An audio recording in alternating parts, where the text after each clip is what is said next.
सीधे सीधे बताओ मायरा कहाँ है? अगर मुझे रानी बनना होता ना तो मैं प्रेस कॉन्फ्रेंस को बुला के पूरे वीरगढ़ के सामने अपनी सच्चाई ना बताती और राजा साहब को इतनी आसानी से किसी और का ना होने देती। समीर मत रोको मुझे, अगर मुहूर्त निकल गया ना तो अमायरा कभी रानी नहीं बन पाएगी। दोस्तों, रिमझिम सीरियल का आज का एपिसोड काफ़ी ड्रामा और ट्विस्ट से भरपूर होगा, जहां पर हमें देखने को मिलेगा कि मोहिनी समीर के सामने अमायरा को वीरगढ़ की रानी सा घोषित करने के लिए प्रस्ताव रखती है। समीर अपनी बुआ माँ की बात को टाल नहीं सकता था, इसलिए वह अमायरा को वीरगढ़ की रानी घोषित करने के लिए मान जाता है। समीर अपनी बुआ माँ से बोलता है कि आप राजपुरोहित जी को बुलवा लीजिए, मैं चाहता हूँ कि अमायरा विधि विधान के साथ वीरगढ़ की रानी बने। समीर मोहिनी को कहता है कि हमें रिमझिम की कुंडली भी दिखवानी है, क्योंकि कुछ दिनों से रिमझिम के साथ एक के बाद एक हादसे हो रहे हैं। जब मोहिनी समीर की यह बात सुनती है तो उसे इस बात का डर सताने लगता है कि अगर समीर ने राजपुरोहित जी को रिमझिम की कुंडली दिखा दी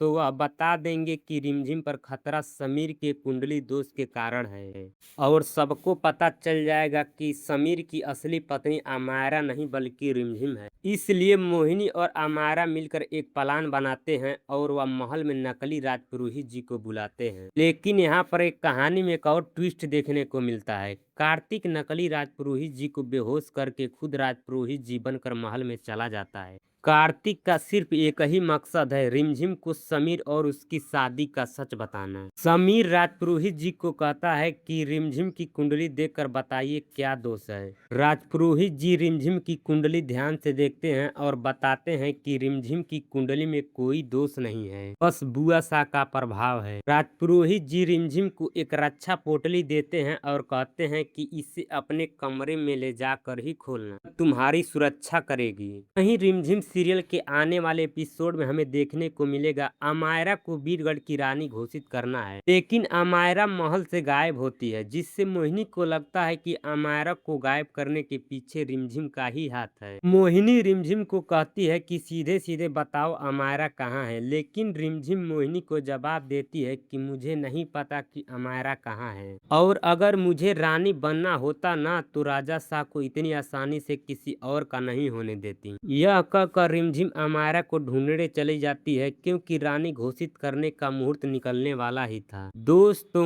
अब आगे क्या होगा? क्या अमायरा वीरगढ़ की रानी सा बन पाएगी? यह जानने के लिए हमारे चैनल डेली एपिसोड से जुड़े रहिए।